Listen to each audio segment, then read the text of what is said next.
Welcome back, boys. Today we have one from China Observer. PhD employment rate at 0%. The title's crazy. Let's check it out. From June 7th to 9th, mainland China's college entrance exam, also known as the Gaokao, took place. Let's take a look at how the students who have been under pressure for years rushed out of the exam halls. In the first video, the student who rushed out of the exam hall slipped and fell to the ground. A netizen commented, "The first person to run out of the exam hall every year could become a celebrity. Just live streaming the run is enough, and today we've got an extra twist." Following this, students continued rushing out of the exam hall. Some slipped and fell, while others collided and stumbled. One female student fell after exiting the hall, amusing the netizens, calling it a large-scale social death. There were also students showing off their acrobatic skills, flipping and tumbling as they rushed out of the exam hall. Some students walked out with a dazed look, not knowing where they were. Why are students so emotional? For most ordinary children in China, from primary school to high school graduation, they compete and struggle in an extremely harsh environment.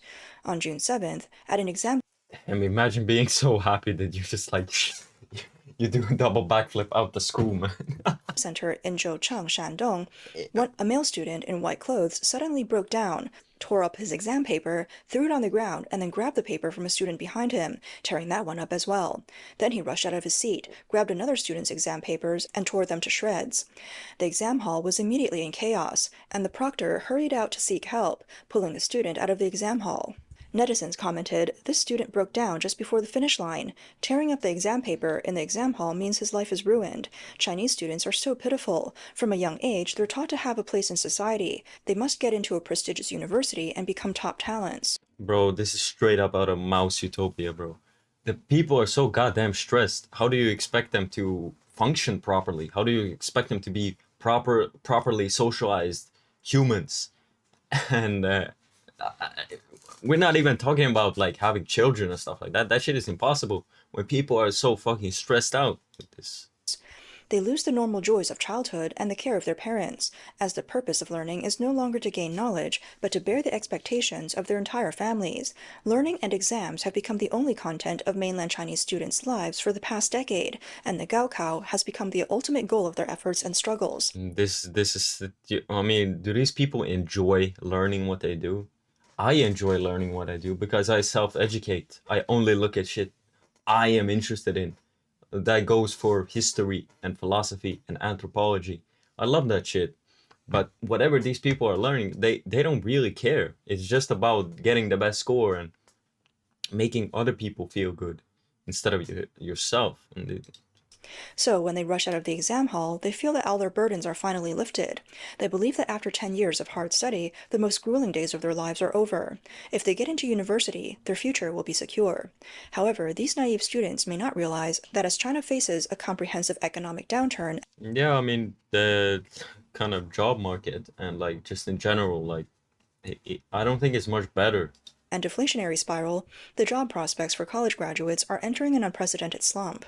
They will soon face industry involution, difficulty in finding jobs, devaluation of degrees, and knowledge becoming useless. The Gaokao will not Yeah, I mean, if everybody gets those degrees, what are they worth? Like, what jobs are you gonna get? change their fate. The more knowledge they have, the poorer they may become. China's economy is stuck in a deadlock, and their suffering has only just begun. According to public data, in 2025, the number of graduates from China's regular universities is expected to reach 12.2 million, an increase of 430,000 from the previous year, setting a new historical high. The employment pressure on graduates is unprecedented, and employment issues are set to become a major challenge for the Chinese government. According to a report released by Julian Recruitment, the employment rate for the 11.8 million university graduates in 2024 was only 55%, meaning nearly half of university graduates were unemployed. This is Damn. likely to raise the unemployment rate for the 2025 graduating class, exacerbating the competition for jobs and worsening the employment situation. According to a report from NetEase, recently a netizen posted that the employment rate for 2025 master's graduates from a university in Sichuan was just over a quarter, and all PhD graduates failed to find jobs. None of them could get hired. The post showed that on November 28, 2024, a teacher from a university in Sichuan in a group chat said, "This is the employment statistics for the 2025 master's graduates. You can refer to it. Last year at the same time, master's students had an employment rate of 51.5%, but this year it's only 27%, half of what it was last year. PhD graduates have an employment rate of 0%. Those who still haven't secured a job should hurry up, and while working hard to graduate, also send out more resumes. The pressure to find a job after graduating is very high." The teacher also I've met actually multiple people with masters here that struggle to find a job. reminded students to secure a job offer before graduation. She Multiple. said, "If you wait until graduation to find a job, you'll be competing with thousands of people in society. Hang in there." A netizen commented, "Don't think this is just an isolated phenomenon at certain universities. The difficulty for university graduates to find jobs and the devaluation of degrees are widespread now. The higher the degree, the harder it is to find a job." A netizen from Shanxi posted, "My wife graduated with a PhD in chemical engineering this year. She's 33 years old and has been unable to find a suitable job. She started looking for work before graduation, and even now, after graduating, she hasn't found anything. She sends out resumes, but they're like stones sinking into the ocean, with no response." Netizens flooded the comment section with responses. Look at North Korea or Cuba. After Latin Americanization, PhDs are now in the same position as migrant workers. Suggestions for PhDs to find jobs: bricklayer, carpenter, steelworker, concrete worker, caregiver, security guard, cleaner, landscaper, courier, etc. These are revolutionary jobs, building socialism. Very honorable. In 2022, Wang Minzhen, a former nuclear physics PhD from Peking University, took a job as a street management worker in Beijing's Chaoyang district. A master's graduate from the University of Manchester also ended up working in a similar position in Beijing's urban management. Two other master's graduates from the China Foreign Affairs University and the Chinese Academy of Social Sciences also became street management staff. These cases caused a stir at the time and trended on social media, with many expressing shock and lamenting the devaluation of degrees. As the economy continues to stagnate, the devaluation of degrees has reached a new level. In January 2025, Tong Jie-chung, a master's graduate in civil engineering from Tsinghua University, spent 6,000 yuan to enroll. My advice, like I'm a carpenter. If you're a young dude and you don't know what to do, go into the trades, man. That's where the money is right now. Become a plumber, carpenter, electrician, you pick, but the money is there and you'll get a job. In a cooking course at Langxiang Vocational School, sparking heated discussions among netizens. Tong Jie-chung explained that this was a carefully considered decision for her long-term future. Netizens commented that this situation reflects the awakening of young people facing economic decline. They said that the challenges faced by talents like Tong Jie-chung are not isolated cases. The Yao class at Tsinghua University, known as China's top selective class for the computer science industry, has cultivated tech giants and AI experts. The phrase, "half of China's talent comes from Tsinghua and half of Tsinghua's talent comes from Yao class," reflects its elite status. In the past, even the lowest ranked Yao class graduates could earn a starting salary of $1 million US. Now, graduates from this program are taking on outsourced positions. A private auto parts factory in Harbin is even asking for PhDs to apply for regular factory work, with a monthly salary of 3,500 yuan. A netizen commented, "China is experiencing severe degree devaluation. While inherent factors like high expectations, low skills, and poor industry adaptability among university graduates contribute to this, the rapid devaluation of degrees is closely tied to the economic downturn, which has shrunk the job market." Bro, were they asking for PhDs for like entry-level shit? Damn. This has also expanded the graduate school market. The Chinese government's commercialization and industrialization of education have led to an aggressive promotion of graduate studies, encouraging students to delay entering the workforce while exhausting their families' resources. As a result, the true unemployment rate for graduates, masked by continued graduate school applications, remains hidden. No one understands the devaluation of education more than I do. The value of degrees today is even worse than you can imagine. PhDs are almost as cheap as cabbage now. I graduated from Tongji University, which used to be highly respected. Back then, many students said, "I'd rather go to Tongji for architecture than go to Tsinghua or Peking University." But now looking at it, Tongji's admission score is already the lowest among the 985 universities. I thought I was already doing badly, but now I realize that my friends who pursued graduate studies are in an even worse situation. She mentioned that in 2024, the number of master's and doctoral programs increased significantly. Nationwide, 831 new doctoral degree awarding institutions and 1,924 new master's degree awarding institutions were added, totaling 2,755 new programs, a 15% increase from the previous year. Looking at this number alone, one might not feel much, but over the past decade, China's graduate school enrollment has more than doubled. In 2014, All of these people are competing for the same jobs, and like, there were around 620,000 graduate students, but now that number has reached 1.3 million. The question arises, why are universities so eager to establish these master's and doctoral degree programs? The answer is quite practical: money. like it's crazy how like basic stuff like working at a grocery store, moving things, and like being a cashier needs a goddamn education right now. Isn't that crazy? I mean, back in the day, didn't like, I don't know, 11-year-olds do that shit? Degree programs, universities can apply for national level projects and receive funding. Universities are very ambitious. They work hard to upgrade their status. There used to be a clear regulation that universities had to proportionately assign faculty with advanced degrees to match their degree programs. For instance, if you want to offer a master's degree, 25% of your faculty should hold a PhD. If you want to offer a doctoral degree, 45% of the faculty must have a PhD. So, where do universities find so many PhDs and master's faculty members? They import them from abroad. For example, a certain university in Hunan brought in 23 PhDs from the Philippines all at once, and it's quite a coincidence that these PhDs all graduated from Adamson's University in the Philippines, and they're all philosophy PhDs. What a coincidence that they all went there to get their PhDs hand in hand. This school was even included on a list called the Strengthened Credential and Degree Verification List, which is essentially a blacklist. These cases are outrageous, but the most ridiculous part is that the universities spent over 18 million yuan to bring these PhDs in, and the wholesale price wasn't cheap. The blogger explained that besides the Philippines, South Korea also has an entire PhD production line specifically for China. In just 12 days, you can complete a semester of a PhD program. Don't even ask what they study there. After a series of operations, a strange cycle emerges. She said, to upgrade, universities bring in a bunch of fake degrees from abroad.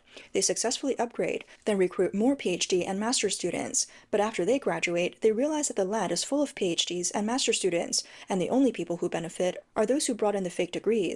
This large group of newly graduated PhDs struggles to find a job. I'm not trying to cause anxiety, but this is what's really happening. PhDs have become low-income groups. If this continues, getting a PhD or a master's degree might become a luxury. Unless you're really passionate about academia, have money, and come from a wealthy background, this may not be the right path. Otherwise, why compete for academic degrees and end up poorer? According to data from China's National Bureau of Statistics, in 2024, 4.4 million people applied for graduate school. In 2023, 1.3 million students enrolled in graduate programs, with 3.9 million graduate students currently studying. At the 2024 fall semester opening ceremony of Tsinghua University, the school announced that it would admit 3,800 undergraduate students and 9,926 graduate students. Meanwhile, the University of Science and Technology of China will have over 2,000 undergraduates and nearly 10,000 graduate and doctoral students. The University of Chinese Academy of Sciences is set to enroll over 400 undergraduates and over 10,000 graduate students. Netizens argue that the design of admitting more graduate students than undergraduates is not aimed at upgrading higher education, but rather at covering up the severe unemployment situation among university graduates and shifting the responsibility for China's economic downturn. In an attempt to mask the economic decline, the Chinese government is manipulating data, creating an informational black hole. According to a report from Bloomberg, the recruiting platform Zhaopin has not published reports for 2 consecutive quarters. These reports usually track the average salaries of newly hired employees across 38 major cities nationwide. Typically, this platform releases such data within a month after each quarter ends. The delay in publication reflects China's increasingly stringent approach for disclosing statistical data in recent years, particularly in the employment sector. That bad, huh? Independent indicators that could replace official data are becoming increasingly scarce, making it difficult for analysts and investors to grasp the sensitive reality: high youth unemployment, widespread salary cuts, and ongoing layoffs. Netizens point out that the ongoing unemployment crisis is affecting various industries, leading to a sharp rise in unemployed individuals. Many people with master's or doctoral degrees are struggling to find jobs, and some who previously had decent incomes have suddenly lost their jobs. Many of them don't want their families to know, while others cannot face their friends and family and pretend to go to work every day. Some businesses have seized this opportunity, leading to the rise of pretend-to-work companies, where many young people pay to occupy a desk, sparking heated discussions. Since the beginning of this year, cities such as Beijing, Shanghai, Wow, so they pay to be in a place that looks like work. And oh, what? Hangzhou, Chongqing, and Guangdong have witnessed the emergence of these pretend-to-work companies. Operators say that with the growing number of unemployed people, many don't want their families to find out. For just 30 yuan a day, they can sit in a company and go through the motions of a 9-to-5 job, even receiving a so-called payroll slip at the end of the month. A netizen shared a video of her day spent pretending to go to work after being laid off. She arrived at the so-called company at 9:45 a.m., asked about the pricing, and ended up spending 30 yuan to sit at a desk. While making coffee in the break room, she encountered the company's CEO, who jokingly referred to as a rich boss. He had paid 60 yuan to sit in the president's office. The company even prepared afternoon tea for team-building purposes, but it was just for photos and couldn't be consumed. So you can go in and role play a job. I can go in there, pay 60 yuan to be the boss. Bro, what? I had no idea. The netizen spent the morning in the so-called office, eating breakfast and browsing job listings online, and during breaks, she played with her phone. Observing her colleagues, she noticed that they all appeared to be deep in thought, and she wondered, I'm not the only one without a job, am I? At 12:15 p.m., while eating lunch at her desk, she saw one of her father's friends also working there. By 4 p.m., she posted a picture of herself working in the office, and told her mother she would work overtime that day. By 5:30 p.m., many of her colleagues were still working overtime. It wasn't until nearly 8 p.m. that her colleagues began to leave the office, and half an hour later, she too finished work and went home. A blogger noted that these pretend-to-work companies are becoming increasingly common. Young people, afraid of being pressured by their parents about marriage or work, have no choice but to pretend to go to work He was playing PUBG, right? every day. Additionally, with Bro. China's worsening economy and the increasing vacancy rate of business offices, many investors have resorted to turning large commercial spaces into shared office spaces, offering short-term desk rentals to meet individual needs and generate more business returns. A boss of a pretend-to-work company in Chengdu, Sichuan, explained in a video, on the surface, we're a company, but in reality, we're an adult daycare center. Here, you can freely play with your phone, use the computer, and enjoy Wi-Fi, air conditioning, and a 9-to-5 schedule, all without needing to clock in. According to her, the company's owner even pretends to assign tasks to employees. Of course, at this point, you can refuse with any excuse, and you don't need to worry about being fired. You can experience the pleasure of throwing tasks back in the boss's face. A similar pretend-to-work company has appeared in Chongqing. An operator posted a video saying, In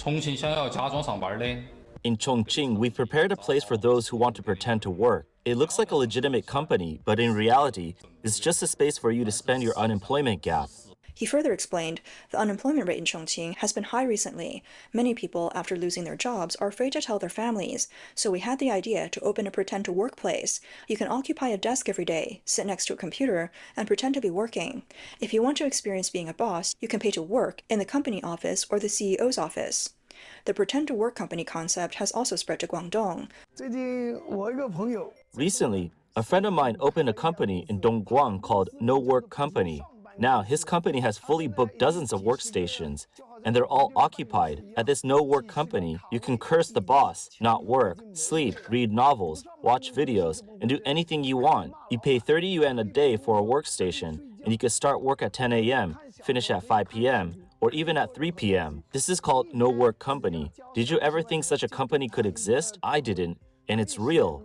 Information from China's company registration platform shows that similar pretend-to-work companies have been registered in cities such as Beijing, Changsha, Taiyuan, and Hangzhou. A video shows that the new Era building in Jing'an District, Shanghai, is full of young people who rent desks for just 9.9 yuan, pretending to work. The rise of pretend-to-work companies across various regions has sparked heated discussion. A netizen commented, "Isn't this just like an internet cafe? But instead of playing games, it's a place to form teams and chat. It's much better than an internet cafe." Another netizen remarked, "I think it's great. For just 9.9 yuan a day, the cost of utilities and internet at home is already higher. After staying at home for a while, it's nice to find a taste of office life, and you realize there are plenty of people who are in the same situation. Instead, after the college entrance exams, the excited students may never imagine that even if they get into a prestigious university, they might still face the reality of being unemployed upon graduation. If they knew that even if they triumphed in the exams, tomorrow they may have no place to go, how would they feel? That's crazy. They pay to pretend to work, to not, you know, they probably say this, they say to their family and stuff like that because of the shame and guilt in these societies. You can't really come out and say, "Oh, I'm unemployed. I don't got nothing." The people look at you like you're, you know how it is. This is insane. Degrees are worthless when everybody has one.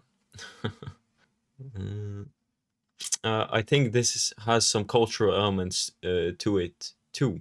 Parents sometimes just want to treat their kids like accessories to brag in front of other parents.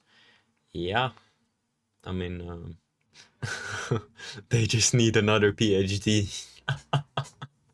Yeah, that will fix it. Bro. Anyway, I hope you guys enjoyed this one. I catch you boys on the next one. Take care of yourself.